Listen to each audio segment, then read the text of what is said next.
ఎందుకంటే ఏడాదిలో చాలా విమర్శలు ప్రతిపక్షాలు అయితే చేశాయి. వాళ్ళు మీ పాలన విషయంలో వాళ్ళు రకరకాల కార్యక్రమాలు చేస్తున్నారు. మీకు ఎలా అనిపించింది? సంతృప్తినిచ్చిందా? 3 4లు 4 6లు కొట్టారా? ఏంటి అసలు చెప్పండి, ఎలా ఉంది? కాంగ్రెస్ ప్రభుత్వం అధికారులకు వచ్చి డిసెంబర్ 7వ తారీఖు వస్తే సంవత్సరం అవుతుంది.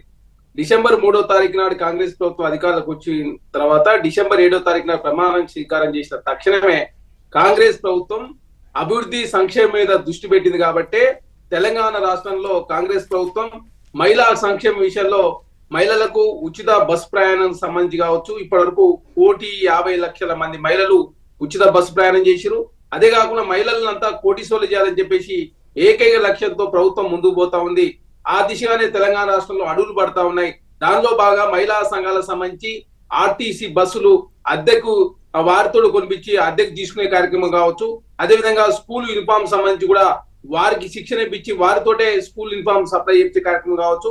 అదే విధంగా సోలార్ విద్యుత్తులో కూడా మహిళా సంఘాలను భాగస్వామ్యం చేయాలని చెప్పి ప్రభుత్వం భావించి ఆ దిశగా కూడా అడుగులు పడ్డాయి. అదే కాకుండా నిరుద్యోగులకు సంబంధించి తెలంగాణ రాష్ట్రంలో గత 10 సంవత్సరాల కాలంలో కేసీఆర్ గారు 10 సంవత్సరాల కాలంలో 13 పేపర్లు లీక్ అయితే వాళ్ళు నింపింది 30,000 ఉద్యోగాలు మాత్రమే. కానీ కాంగ్రెస్ ప్రభుత్వం 1 year లో 55,000 ఉద్యోగాలు సక్సెస్ఫుల్ గా నింపింది. గ్రూప్ 1 కావచ్చు, గ్రూప్ 2 కావచ్చు, గ్రూప్ 3 కావచ్చు, గ్రూప్ 4 కావచ్చు, టెట్ 2 సార్లు నిర్వహించింది, డిఎస్సి నిర్వహించింది. అదే ఉద్యోగులకు ప్రమోషన్లు దాదాపు 21,000 మందికి ప్రమోషన్లు ఇచ్చింది. 10,000 ఉద్యోగాలు టీచర్లకు సంబంధించి కావచ్చు. అదేవిధంగా 35,000 మంది టీచర్లకు సంబంధించి ట్రాన్స్ఫర్ కూడా చేసిన సందర్భం. అదే కాకుండా ఇంటిగ్రేటెడ్ క్యాంపస్ ఉండాలని చెప్పి ప్రభుత్వం భావించి 100 కోట్లతో ఇంటిగ్రేటెడ్ క్యాంపస్ కూడా రాష్ట్రంలో ఏర్పాటు చేసింది. ఐటీఐ ప్లేస్ లో అడ్వాన్స్ ట్రైనింగ్ ఇన్స్టిట్యూషన్ ఉండాలని చెప్పేసి టాటా వాళ్ళతో టైప్ చేసుకొని దాదాపు 60 ఐటీఐలను అప్గ్రేడ్ చేయడంతో ప్రధానంగా తెలంగాణ రాష్ట్రంలో యువతకు ఉద్యోగాలు కల్పించాలని ఏకైక లక్ష్యంతో తెలంగాణ రాష్ట్రంలో కాంగ్రెస్ ప్రభుత్వం ముందుకు పోయింది. అనుక్షణం తెలంగాణ రాష్ట్రంలో కాంగ్రెస్ ప్రభుత్వం ముఖ్యమంత్రి గారు కావచ్చు, మంత్రులు గారు కావచ్చు, అనునిత్యం రోజుకు 18 గంటలు కష్టపడుతూ తెలంగాణ రాష్ట్రంలో ఒకవైపు అభివృద్ధి, ఇంకోవైపు సంక్షేమాన్ని తీసుకునే ప్రయత్నం. ఒకటి ఇచ్చిన హామీల విషయంలో మీరు చెప్తున్నారు ఉచిత బస్సు సౌకర్యం కానీ లేకపోతే ఇవన్నీ కూడా. కానీ ఇది మీరు చెప్తున్నప్పటికీ నాణానికి ఒక సైడ్, ఇంకొక సైడు చాలా విషయాల్లో ఇచ్చిన హామీలు ఇంకా పూర్తి స్థాయిలో అమలు విషయం. ఇప్పుడు మహిళలకి నిరుద్యోగ వృత్తికి సంబంధించి ఉంది, లేకపోతే నెలకి 2,500 రూపాయలు ఇస్తామన్నారు, అది ఇంకా అమలు కాలేదు.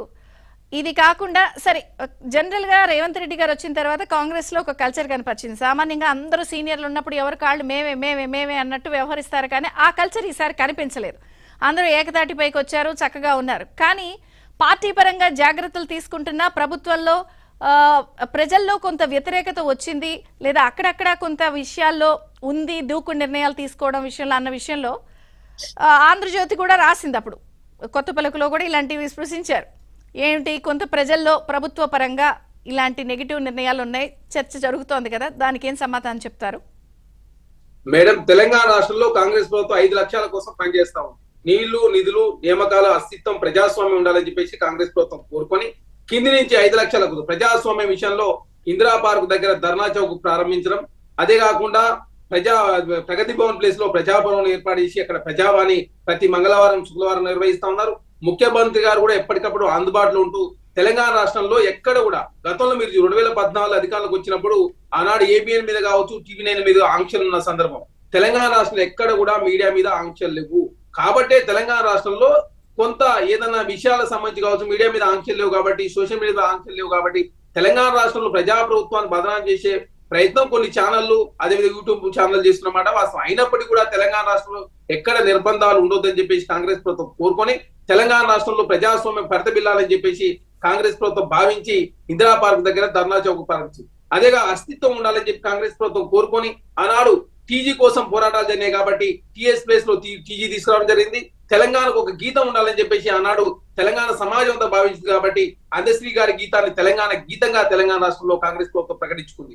ఆనాడు గద్దర్ గారిని 3 గంటల పాటు కేసీఆర్ గారు ఎండలో కూర్చోబెట్టింది కాబట్టి తెలంగాణ రాష్ట్రంలో గద్దర్ గారు చనిపోయిన తర్వాత వర్ధంతి కావచ్చు, అదేవిధంగా జయంతి కావచ్చు, గద్దర్ గారి పేరు మీద నంది అవార్డులు కావచ్చు, గద్దర్ గారి విగ్రహాన్ని ట్యాంక్ బండ్ లో ఏర్పాటు చేసిన కార్యక్రమం కావచ్చు, అదేగా వీరనారి సాకలైలమ్మ గారి పేరు మీద సాకలైలమ్మ వీరనారి మహిళా